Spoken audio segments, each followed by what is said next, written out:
Apakah Syiah dan Sunni tidak bisa disatukan? Apa yang paling prinsip membedakannya? Ini simple sederhana tentang orang yang mengatakan Syiah itu saudara kita, kawan kita. Abdul Somad itu tak tahu apa-apa dia itu. Syiah itu saudara kita. Kita sholat tarawih. Sholat tarawih, mohon maaf, bapak Syiah, saya sunnah. Kita sholat tarawih. Tiba-tiba apa kata si Bilal? Al-Khalifatul Awal Abu Bakrin Siddiq. Apa kata saya? Radhiyallahu an. Apa kata Syiah? Laknatullah alaih. Kalau ada orang berkawan setelah itu, kau laknat tadi Abu Bakar ya? Enggak apa-apa, kita berkawan. Kata Syekh Yusuf Qardawi, aku lama, Syekh Yusuf Qardawi lama ikut namanya takrib, dialog Sunni Syiah. At-takrib bainal mazahib, dialog Sunni Syiah. Kantornya di Kairo. Syekh Qardawi lama ikut, mengeluarkan diri dari takrib. Aku tak bisa bersama mereka. Aku mengatakan Abu Bakar radhiyallahu an, Umar radhiyallahu an, Utsman radhiyallahu an. Mereka mengatakan Abu Bakar laknatullah alaih. Macam mana bisa berkawan? Syekh Ali Jum'ah, videonya ada di YouTube. Saya posting beberapa bulan yang lalu, buka wall saya terus tengok ke atas.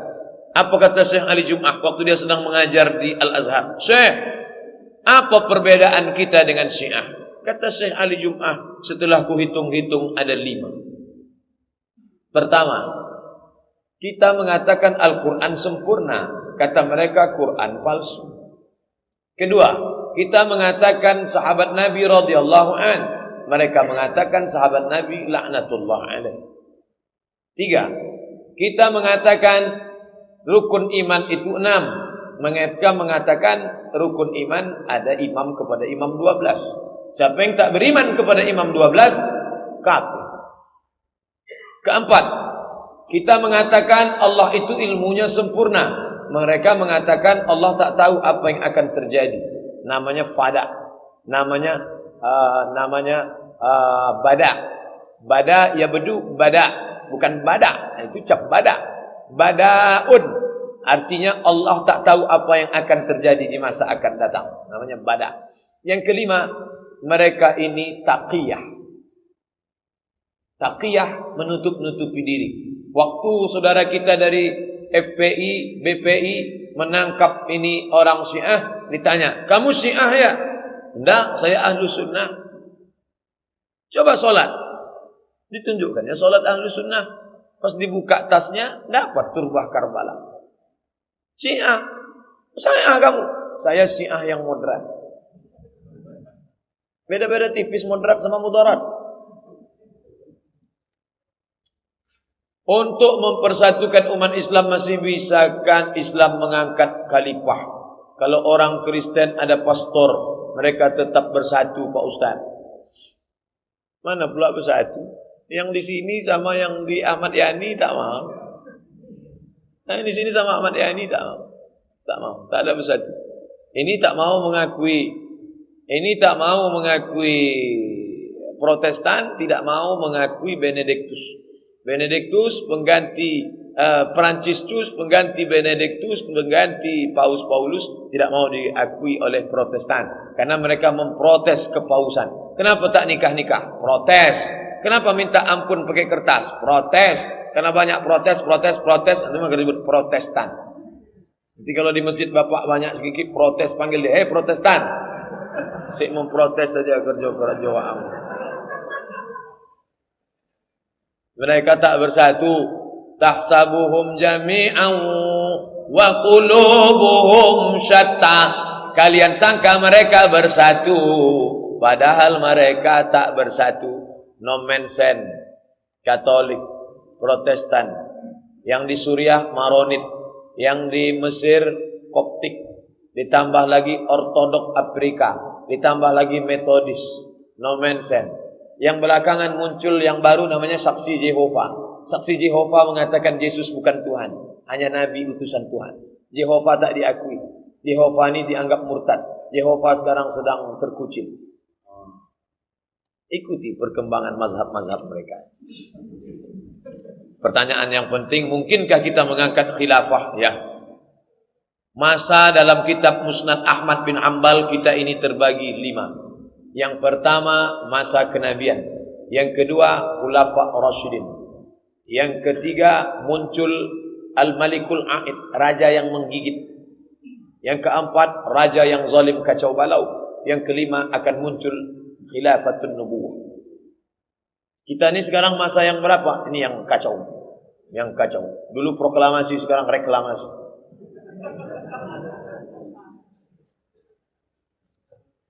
Banyak dari ayat Quran dan hadis yang mengatakan kewajiban berdakwah. Apakah setiap orang wajib berdakwah? Bagaimana jika seorang muslim tidak mempunyai cukup ilmu untuk berdakwah? Ud'u ila sabili rabbik. Ajaklah orang ke jalan Tuhan. Dalam Islam tidak ada namanya holy man, tidak ada biku, tak ada biksu, tak ada pastor. Mengajak ke jalan Allah kewajiban setiap orang. Suami ngajak istri, istri ngajak suami, istri ngajak anak, kawan ngajak kawan, tetangga ngajak tetangga. Friend, ayo kita sholat yuk. Usah kau ajak aku. Kau kan bukan ustaz. Emangnya kau LCMA? Ini kan tugas ustaz. Sekolah di Mesir.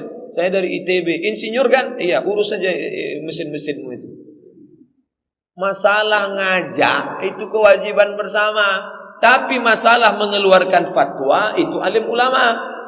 Jadi kalau ada tetangga kawan ngajak sholat berjamaah, ngetuk pintu. Assalamualaikum Pak Haji. Waalaikumsalam. Kita sudah lama mencari nafkah nih Pak Haji. Sisakanlah waktu untuk di jalan Allah. Ayolah ke masjid. Tutup pintu. Oh, cakap kasar lagi. Ajak aja anak istrimu. Kau bukan ustaz. Siapa kamu? Baru ke India, Pakistan, Bangladesh sudah berani ngajak-ngajak saya. Ini orang meluangkan rezekinya.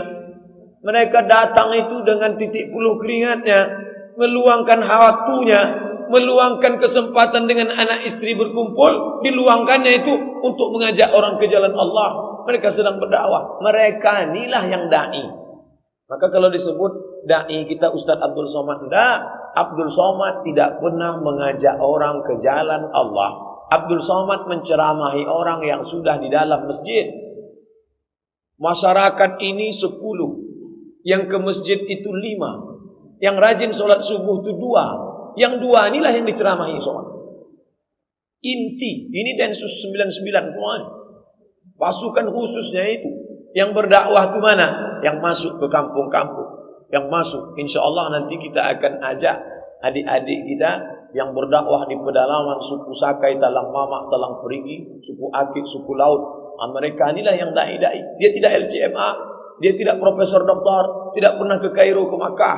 Tapi mereka mengajak orang dari jalan setan ke jalan Allah, dari menyembah hantu kepada menyembah Allah. Inilah dakwah. Masalah mengajak kewajiban bersama. Tapi kalau sudah bicara hukum, tanyalah Dr. Mawardi Muhammad Saleh dalam acara Mufti menjawab. Tanyalah Ustaz Mustafa Umar. Tanyalah para ahli fikih kita. Bedakan antara menjawab fikih dengan masalah mengajak. Ajak mengajak, tanggung jawab bersama. Masalah menjawab pertanyaan, aku cuma ngajak sholat. Kalau masalah hukum sholat, kau tanya Ustaz. Ini bedakan. Jangan, oh, ini bukan tanggung jawab kita nih. Udah ada Ustaz, biar aja lah Ustaz yang ngajak. Apa hukum kerja sebagai tukang eksekusi mati?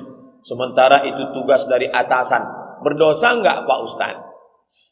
Untuk Indonesia, biar supaya yang menembak itu tidak merasa berdosa, maka dipajang ramai-ramai, tak tahu pelurunya siapa yang punya. Jadi di situ tak dikasih tahu entah peluru siapa. Supaya apa? Supaya secara psikologis dia tak merasa bersalah, hanya dia tembak. Siapa yang punya tadi? Bukan peluru aku. Aku tak tahu entah peluru siapa. Pokoknya di antara kita nih yang punya peluru. Itu secara psikologis. Tapi bagaimana dengan yang ada di Jeddah, Masjid Kisos, di Kornes, satu orang megang pedang panjang. Langsung kepala. Duduknya macam duduk tasyahud awal, tangan diikat ke belakang. Tengkuk menunduk.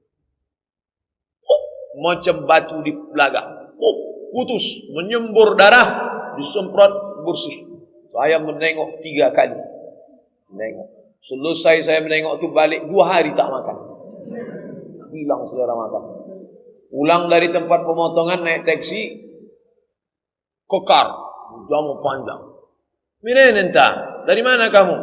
Ana syuftu al-qisas hadha. Saya baru nengok orang qisas. Wallahi ana ma syuftu. Demi Allah saya seumur hidup tak pernah nengok. Kalau dia kokar tu bang. Kenapa tak nengok? Tak berani saya. Berani kali kamu. Bagaimana hukum dia itu? Dia sedang menegakkan hukum Allah. Kalau dia tak ada siapa itu? Maka dia tak boleh merasa berdosa. Dia tak boleh merasa menghabisi nyawa orang lain.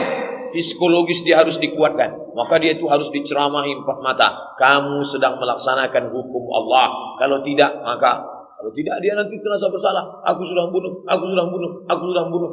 Kita kadang motong ayam aja kita tak merasa berdosa. Nah, kalau sebab itu jangan merasa berdosa karena dia sudah melaksanakan kewajiban. Menembak pembunuh, orang bunuh dihukum mati, kewajiban dia. Yang halal darahnya itu siapa Pak Ustaz? 3. La ya'illu damu mri'in muslim illa bi ihda salas. Halal darah karena 3. An-nafsu bin nafsi, pembunuh pancung kepalanya. As-sayyibuz zani, orang yang sudah menikah berzina, lempar pakai batu sampai mati, halal darahnya. At-tariku lidini, murtad, halal darah. Apakah makanan yang subhat haram sangat berpengaruh pada kehidupan anak yang sangat ingat dijadikan anak hafiz Al-Quran oleh orang tuanya karena orang tuanya sudah susah payah menjaga halal, tapi saudara yang lain memberikan makanan yang haram. Bagaimana cara menegur saudara itu karena tak mau saudara itu tersinggung? Datuk saya dari sebelah ayah meninggal sebelum saya lahir. Sebelum saya lahir, datuk saya meninggal. Lalu kemudian tinggallah nenek saya dengan makcik-makcik saya. Pesan datuk saya dari sebelah emak saya. Datuk saya dari sebelah emak saya. Abdul Somad ini jangan kau kasih makan di rumah neneknya. Mak saya tak paham itu. Ditanyakannya ke saya sekarang. Dulu datukmu berpesan, kalau kau kubawa ke rumah nenekmu tak boleh makan di situ. Kenapalah itu agaknya ya? Saya tanya, kenapa begitu? Rupanya ada satu tanah yang belum berbagi. Dia tak mau cucuku ni nanti makan harta syubhat. Kalau dibuatkannya bubur, nasi, itu dari mana duitnya? Nanti kalau kau bawa Abdul Somad ni ke rumah dia, kau bawa nasi dari rumah, kau suapkan nasi. Jangan sampai mau makan dari neneknya itu. Karena ada tanah yang belum berbagi. Darah yang masuk ke dalam jantung disemprotkan ke otak, lalu darah haram itu masuk ke otak. 20% darah menyembur ke otak. Kalau tidak, tak sempurna, oksigen naik ke otak. Nasiyatin, ubun-ubun. Kazibatin, bohong-bohong-bohong. Khati'atin, dosa-dosa-dosa. Lama saya tak paham kenapa ubun-ubun bohong dosa, ubun-ubun bohong dosa. Sampai akhirnya adik-adik dari Fakultas Kedokteran jurusan otak mengundang saya. Bapak Ibu hadir acara itu, seminar otak. Ustadz, bisa kami undang seminar otak? Saya tak paham. Otak-otak saya tahu. Ustadz tentang ayatnya aja. Nanti yang menjelaskan ini dokter spesialis otak. Dokter kita selalu juga hadir pengajian kita. Barulah saya mengerti. Rupanya darah ni menyembur ke otak. Otak ni terbagi 4. Otak muka, otak belakang, otak kanan, otak kiri. Yang berpikir itu mana? Otak muka. Darah yang haram tadi menyembur ke otak. Itulah maka pikiran itu kotor. Tertulis Victor, pikiran kotor. Haram, haram, haram. Jangan suapkan makanan haram. Wa ghudhiya bil haram.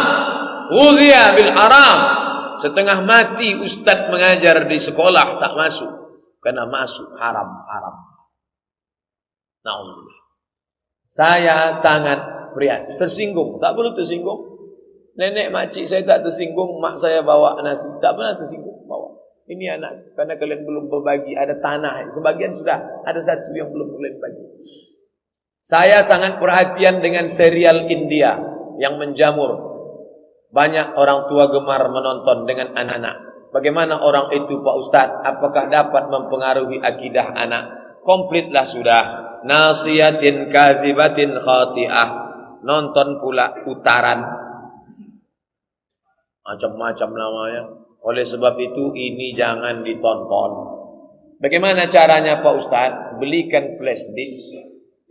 Flash disk, isi flash disk itu mengaji saja. Mengaji sama nasyid. Putarkan itu, tontonkan ke anak. Terus, kalau tak boleh nonton sama sekali, dia perlu juga hiburan. Ngaji anak-anak qori. Bismillahirrahmanirrahim. Itu ditengoknya. Downloadkan itu Musa banyak videonya sekarang. Downloadkan. Biar itu saja ditonton. Ini. Tapi begini, ini orang tuanya mesti ikut. Tak bisa anaknya suruh ngaji. Kamu tonton ini ya, mama mau nengok ini sebentar. Tak bisa gitu. Dia harus sama tontonannya. Dia macam bantu memandikan kudo, bukan macam memandikan beruk. Kalau beruk ikat tali suruh dia mandi. Tidak, kalau kudo ikut kita sama. Pak Ustaz, bagaimana tauhid yang dibagi rububiyah, uluhiyah, asma wa sifat? Ini pembagian Ibnu Taimiyah. Kata dia rububiyah, uluhiyah, asma wa sifat. Menuhankan rububiyah, Allah yang mencipta, Allah yang memberi rezeki. Uluhiyah itu Allah saja yang disembah. Asma wa sifat namanya hanya nama-nama Allah, tak boleh nama yang kita buat-buat. Ini yang membagi ini Ibnu Taimiyah. Ijtihad dia ini ditolak oleh Asy'ari. Ini konflik anak Asy'ariyah dengan Ibnu Taimiyah. Saya Asy'ariyah, saya tak membagi rububiyah, uluhiyah, asma wa sifat.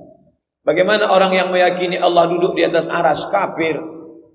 Allah di mana? Allah duduk di atas arsy macam Abdul Somad duduk di atas.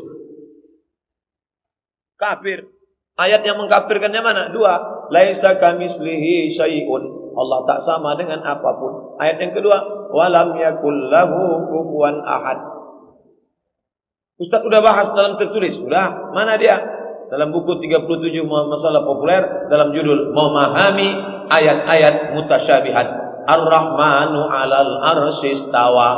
Allah duduk di atas arsy. Baca, pahami baik-baik. Sudah saya tulis. Baca pelan-pelan. Besok hari libur, fokuskan satu hari untuk memahami Ar-Rahman al-Arsy istawa yang saya tulis dalam 37 masalah populer. Pak Ustaz, saya seorang muslim karena menikah dengan seorang muslim. Muslim sama muslim tak boleh nikah. Orang tua saya seorang Kristen yang sering membungakan uang. Bank keliling, kredit.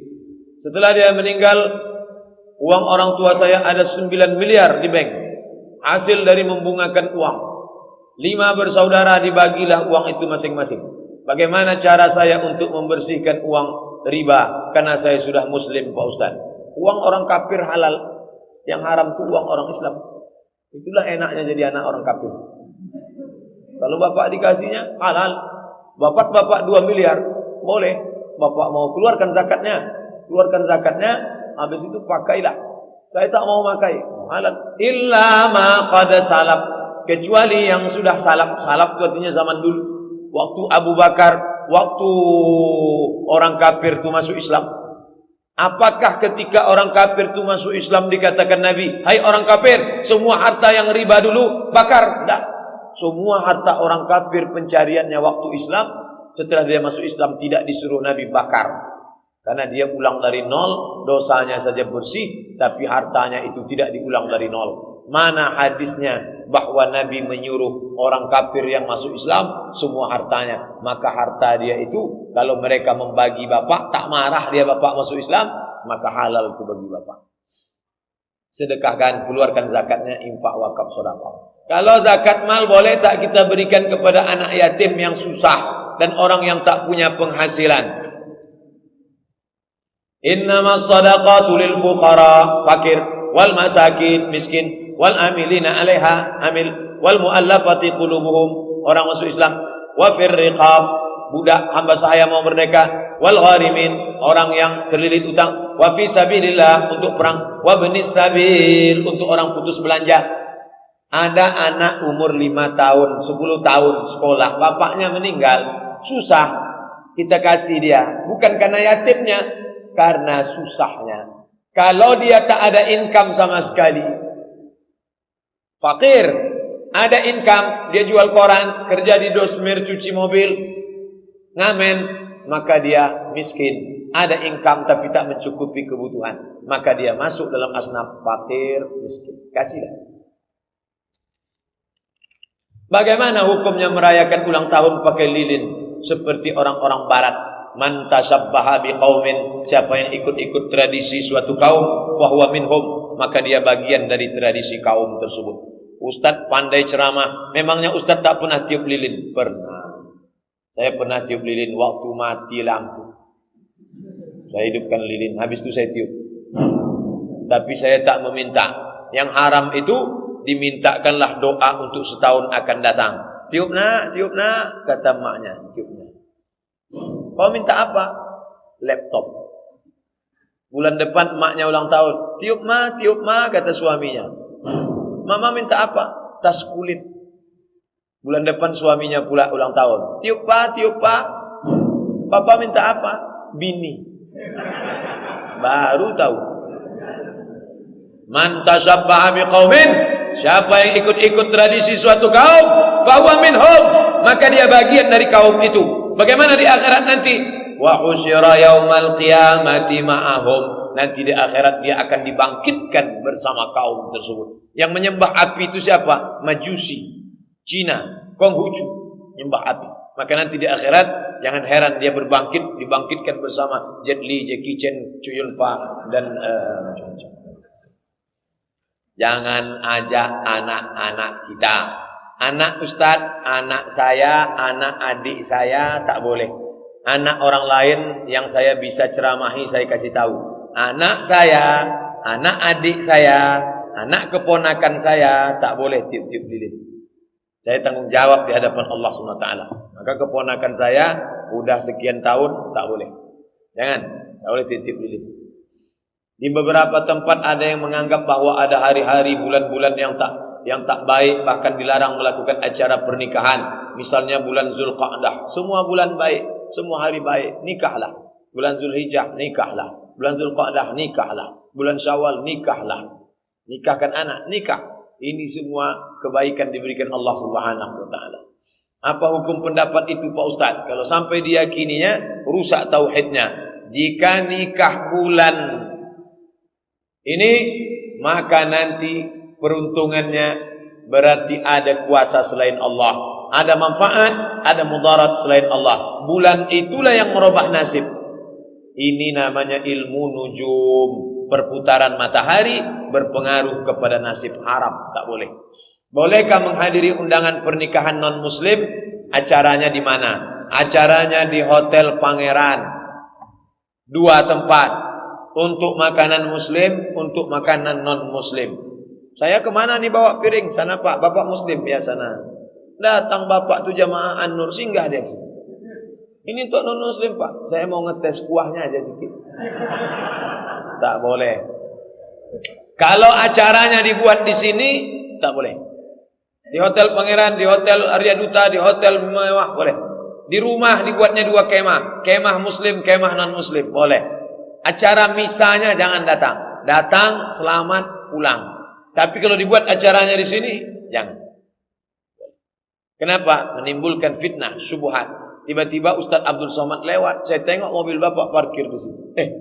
Bapak ni kadang-kadang di An-Nur, kadang-kadang di sini pula dia ni. Ustaz, saya sering baca Quran, artinya janganlah kalian menjual ayat-ayat kami dengan harga murah. La tashtaru bi ayatina bi ayatillahi zamanan qalila. Jangan kamu jual ayat-ayat Allah dengan harga yang murah. Ayat ini ditujukan kepada siapa? Orang Yahudi yang menulis Alkitab. Alkitab tak boleh ditulis sembarangan, maka ditulis oleh pendeta-pendeta. Maka mereka itu disebut dengan namanya pendeta Al-Qidis, Holy Man, orang suci. Setelah ditulisnya, dijualnya ini dengan dunia. Dijual. Surat pengampunan dosa. Kamu berdosa? Ya, nih. Ada namanya kursi pengampunan, ditutup pakai kelambu. Ngakulah, saya pendeta sudah sekian dosa. Ya, bagaimana nih? Keluarkan surat. Nah, Tuhan sudah mengampuni. Bayar berapa? Bisa diskon? Bisa. Inilah yang tak disetujui Martin. Datang orang Jerman namanya Martin Luther. Kata Martin Luther, masa dosa bisa diampuni pakai surat dibeli? Akhirnya Martin protes. Martin dari Jerman protes. Maka si Martin itu digelar orang Protestan. Martin aja tak setuju, apalagi kita. Nah, itulah ceritanya. Rupanya ini mengikut kepada orang Islam. Siapa orang Islam yang menjual-jual ayat untuk kekuasaan? Tolong Ustaz carikan dulu ayat yang kira-kira menghalalkan kerja saya nih. Oke Pak, wani piro. Nanti saya carikan dalilnya. Assalamualaikum. Waalaikumsalam. Ini Ustaz Abdul Somad. Ya, kami mau buat baleho Pak Ustaz. Terus mau kami tulis An-Nisa imadul bilad, perempuan tiang negara. Idza salatil bilad, kalau perempuan baik maka negara jadi baik. Wa idza fasadatil bilad, kalau perempuan jahat negara jadi jahat. Hadis riwayat. Kami bingung ni riwayat siapa Pak Ustaz? Itu bukan hadis. Allah tolonglah Pak Ustaz. Ini penting untuk calon anggota legislatif kita. Itu bukan hadis. Tapi ada ustaz yang mengatakan hadis. Tanya dia. Itu bukan hadis. Sampai mati kalian cari di kitab tak akan ada. Itu bukan hadis. Itu tak siapa yang buat-buat. Kalau saya mau jahat, itu ada tuh dalam kitab sunnah. Kalian bayar aja sama saya agak 10 juta. Nanti saya carikan insyaAllah. Itulah yang menjual-jual ayat Allah Subhanahu Wa Taala. Jangan kau jual dengan harga yang murah. Seberapapun harga di dunia ini murah. Kenapa? Karena di akhirat akan ada balasan. Khairum minad dunya wa ma fiha, lebih baik daripada dunia dan isinya. Apakah dibolehkan kita bermain trading saham?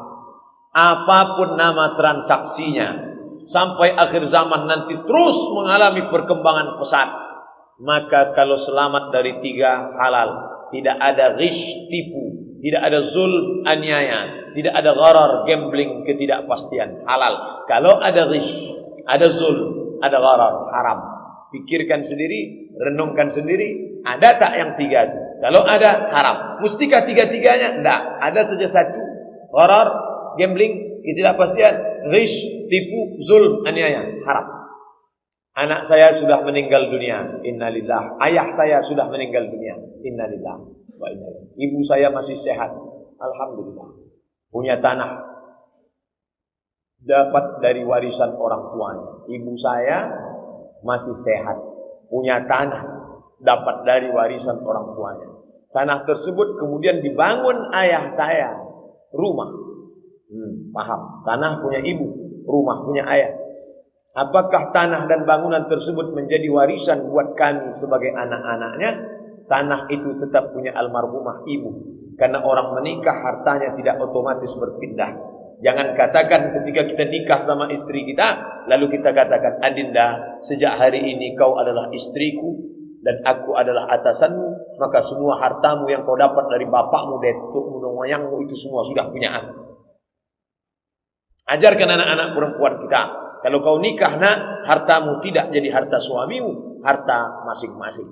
Oleh sebab itu tanah itu punya ibu yang masih hidup.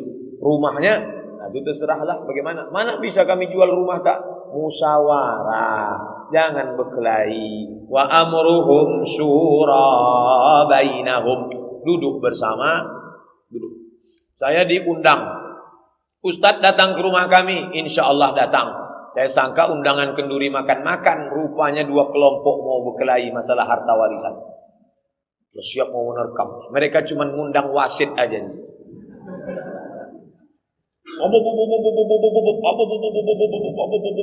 Saya pun udah kacau. Saya bilang calling down. Oke. Saya diundang ke sini sebagai orang yang dianggap paham agama, maka izinkan saya bicara. Almarhum meninggalkan ini begini-begini, yang ini dapat jatah begini-begini. Kalau kalian dengar cakap saya ini, pakailah. Kalau kalian tak dengar cakap saya ini, pergilah kalian ke pengadilan. Itu yang dapat saya sampaikan. Terima kasih atas segala perhatian. Assalamualaikum warahmatullahi wabarakatuh. Saya pun pulang. Seminggu sesudah itu datang telepon dari kelompok yang ini. Alhamdulillah Pak Ustaz, sudah lembut hati kami. Datang pula kelompok ini. Sudah lembut hati. Alhamdulillah. Kalau tak mau, pergi ke pengadilan. Selesaikan. Menang jadi arang, mati kalah jadi abu. Ini agama ini menyelesaikan musyawarah. Jangan selesaikan dengan kepala panas. Ustaz, bagaimana hukum masjid yang terdapat kuburan di bagian depan mihrabnya? Seperti Masjid Ar-Rahman. Apakah sah solat di sana Pak Ustaz? Sah. Ada Ustaz mengatakan tak sah. Kalau tak sah, maka tak ada yang sah solat Bapak Ibu di Masjid Nabawi. Karena di situ ada makam Nabi. Itu kan Nabi Pak Ustaz. Kalau Nabi tak apa-apa. Di samping Nabi ada Abu Bakar. Di samping Abu Bakar ada Umar. Tapi kata Ustaz kami tak sah. Dicampur aduknya. Jangan campur adukkan antara tiga. Yang pertama, solat di masjid yang di sekelilingnya ada kubur. Dua, solat menghadap kubur. Tiga, menjadikan kubur sebagai masjid. Wah. Yang dimaksud Nabi itu mana? Jangan campur aduk antara tiga. Yang dimaksud Nabi, la'anallahu al-yahud wan nasara. Allah melaknat orang Yahudi dan Nasrani. Kenapa Allah melaknat? Ittakhadhu qubur anbiya'ihim masajid. Karena mereka merubah makam-makam orang soleh dijadikan sebagai masjid. Ini makam.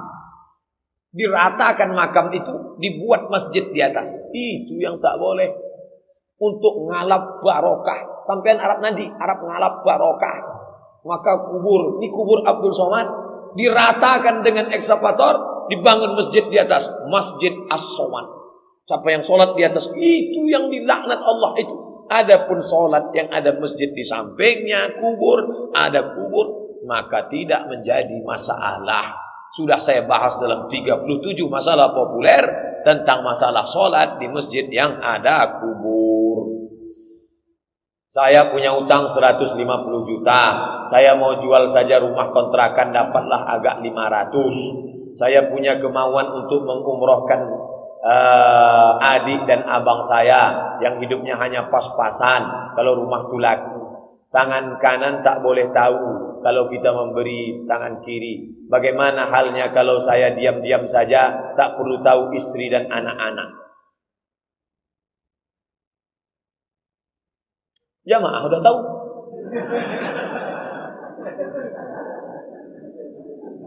Ini masalah berumah tangga ini. Istri itu macam tulang rusuk yang bengkok. Kalau bapak paksa, nanti dia patah. Kalau bapak ikut, bapak jadi bengkok. Berapa banyak orang bengkok gara-gara bini bengkok. Tak bisa menolong saudara bengkok. Maka dudukkan bersama. Seorang ibu datang kepada anaknya, nak, aku tak ada beras mau masak di rumah, nak. Tolonglah aku kasih duit. Mak mau minjam berapa? 100.000. Tunggu ya mak, aku tanya istriku dulu. Kalau ada anak macam ini, kasih tahu ke saya, biar saya pukul kepalanya. Ini tak cocok diceramahi lagi. Emaknya yang mengandung dia 9 bulan 10 hari, meregang nyawa mak itu melahirkan dia. Mau ditanyanya pula bininya dulu yang jumpa dia setelah umur 25 tahun. Entah anak siapa dia, entah dia anak siapa. Hanya diikatkan dengan akad aku terima nikah dengan mahar sebentuk cincin emas tunai. Oh, ini orang tak mengerti. Ustaz ini marah karena ini atau marah karena belum sarapan pagi? Jadi anak perempuan ibu kasih tahu dia, anakku, kau nanti jadi istri orang, kau ikut dia, tapi dia itu ikut maknya. Kalau sesuai dengan tuntunan syariat Islam. Anakku, kau punya 5 hak nak. Apa hakku mak? Suamimu wajib memberi kau 5. Makan, pakai, tempat tinggal, perhatian, pendidikan. Makan, pakai, tempat tinggal, pendidikan, perhatian.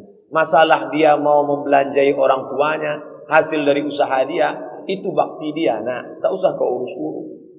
Itu disampaikan ke anak perempuan kita. Anak laki-laki kita juga didudukkan. Kau jangan diam-diam. Kau mesti bicara. Ada namanya akhlak. Ini tak bisa disampaikan pada nasihat pernikahan. Petantun, petatah, petiti, pantun, petatah, petintih dari jam 7 Ustaz Somad itu datang sampai jam 9. Akhirnya barulah masuk. Jumpa itu, ini segala macam kata sambutan. Habis.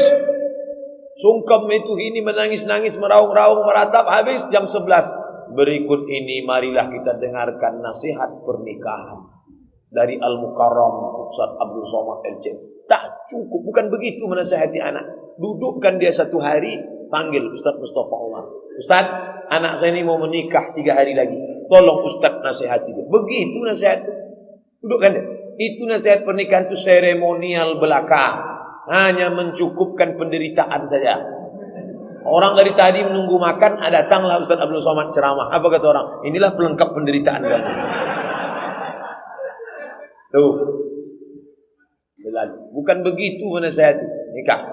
Asal sudah 5 dikasih dia, makan, pakai, tempat tinggal, pendidikan, perhatian, maka bapak punya uang, punya harta, itu terserah bapak mau urus untuk apa, selama di jalan Allah Subhanahu wa ta'ala.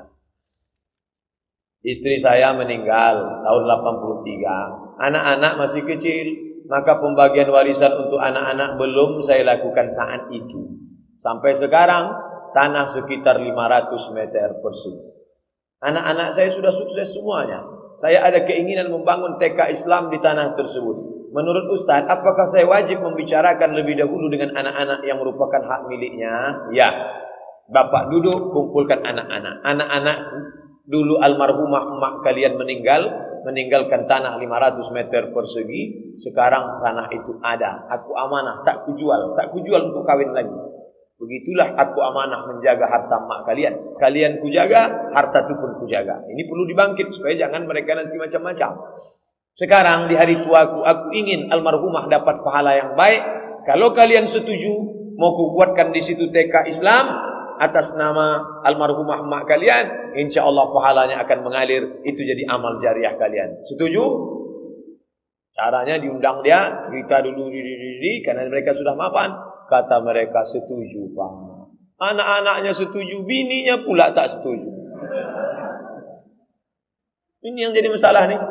Anak-anak tuh bininya jangan diundang dulu. Ini karena banyak bini ini tak tentu arah. Tulang rusuk bengkok semua ini. Kalau yang mengaji ini tak bengkok, baik-baik. Ini yang tak mengaji. Kalau bapak bangun otomatis itu tak bisa, ada hak orang lain di dalam. Tapi kalau mereka izin, berapa jatah mereka? Bapak dari tanah itu, jatah bapak di dalam tanah itu adalah 1/4. 1/4 itu punya bapak. Ternyata mereka, kata mereka, Pak, kami tak sanggup itu ini. Maka bapak bangun yang 1/4 itu saja, sisanya bagikanlah kepada mereka. Merekalah pemiliknya itu. Begitu cerita.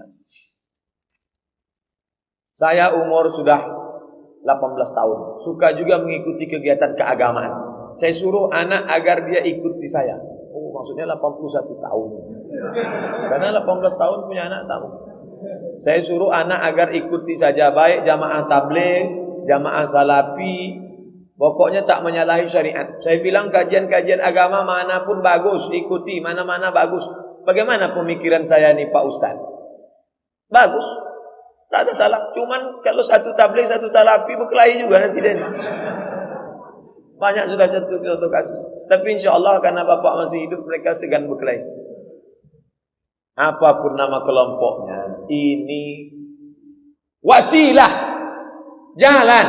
Intinya bagaimana menjalankan agama Islam. Mungkin dia kenal Islam lewat pintu Hizbut Tahrir. Karena orang Hizbut Tahrir yang gencar, buat website, turun ke jalan, lalu dia tertarik. Dia kenal Islam lewat PKS. Dia kenal Islam lewat jamaah tabligh. Dulu waktu dia sedang mabuk-mabuk, Ustaz Somad tak pernah menceramahi dia. Tiba-tiba datang jamaah tabligh pakai sorban. Dia sedang mabuk berat ini. Hidungnya bau narkoba. Datang jamaah tabligh disumbat minyak wangi ke hidung. Pukulnya tatunya. Mau kemana kamu?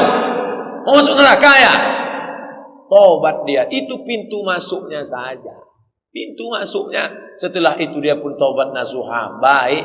Jangan bersikut-sikut di jalan. Kamu tadi ke Masjid Agung An-Nur naik apa? Naik motor. Sampai. Naik mobil. Sampai. Naik sepeda. Sampai.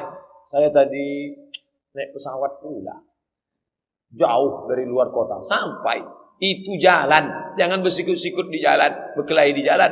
Intinya sampai ke masjid. Melaksanakan syariat Islam. Selama jalan itu masih ahlus sunnah wal jamaah. Tapi kalau sudah jalan khawarij, jalan syiah, jalan mu'tazilah, keluar dari ahlus sunnah wal jamaah. Sewaktu saya masuk kerja dulu, mau tak mau harus memberikan uang untuk diterima karena ketatnya persaingan.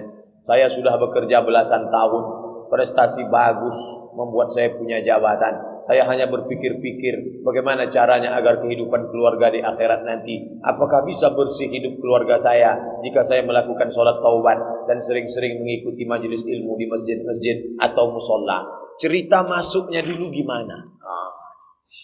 Misalnya penerimaan CPNS. Yang mau diterima ini syaratnya IP-nya harus 3,7 dan harus sarjana teknik sipil. Tiba-tiba masuk IP 3,5 dan bukan teknik sipil. Bisa lulus karena menyogok 100 juta. Ini haram. Tak ada tawar-menawar. Haram, haram, haram. Karena dia sudah menyingkirkan si teknik sipil. Sebetulnya ada 3,7 situ. Tercampaklah dia. Tapi dia orangnya cerdas. Dia entrepreneur. Lebih kaya pula dia dari PNS. Rezeki tak berpintu. Kalau begini modelnya haram. Yang model tak haram itu gimana? Syarat teknik sipil. Memang ijazah teknik sipil. Syarat IP 3,7. Memang sudah 3,7. Mesti menghonor 5 tahun. Memang sudah ada ijazah honor 5 tahun. Tiba-tiba waktu melamar, apa kata si penjaga? Kamu serahkan 5 juta. Kalau tak kamu serahkan, saya tak kasih. Itu boleh dia kasih 5. Kenapa?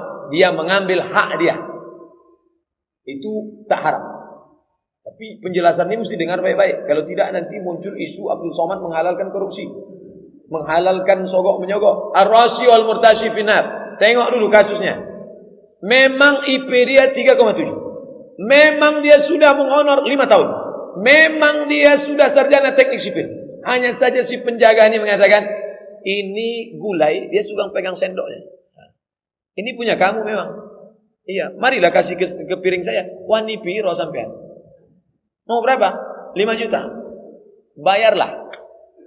Itu tidak menghalalkan yang haram. Itu mengambil hak punya dia. Kalau begitu kasus bapak dulu bisa ditebus dengan salat sunat taubat. Tapi kalau kasusnya macam pertama, itu tak ada tawar-menawar. Resign dari situ, keluar dari situ, buka usaha baru. Kalau tidak terus berlanjut dalam haram. Ini tolong penjelasannya jangan dikat, jangan dipotong. Nanti muncul fitnah. Abdul Somad dah banyak betul fitnah. Capek dah mikirkan. Saya belum pernah melakukan solat istikharah. Karena saya masih bingung untuk memperkirakan bagaimana tanda-tanda yang harus dipilih nantinya. Tolong Pak Ustaz. Solat sunat 2 rakaat. Niatnya tolong kasih aku signal ya Allah. Mana yang mau kupinang ini? Yang satu kaya tapi muka pas-pasan. Yang satu cantik tapi biasa-biasa saja. Allah. Kata Pak Ustaz nanti ada getaran. Mana yang nampak kau bergetar? Dahlah Pak Ustaz, dua-duanya bergetar. Di saat tenang dalam tak ada signal. Kalau kepada Nabi namanya wahyu. Kalau kepada orang namanya ilham. Apa itu ilham? Isyaratun khafiyatun yuqzafu fi qalbi abdi. Satu isyarat yang halus masuk ke dalam hati hamba. Tak bisa pada saat ramai, pada saat tenang sudah datang.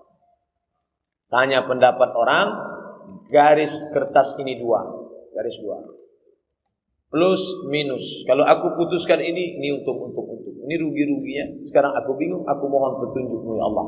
Allah akan berikan. Janji Allah. Nabi berjanji. Kalaulah itu tak ada, berarti Nabi pembohong. Kalaulah itu tak ada, berarti batal ayat. Walladzina jahadu fina. Orang yang bermujahadah mencari jalan kami.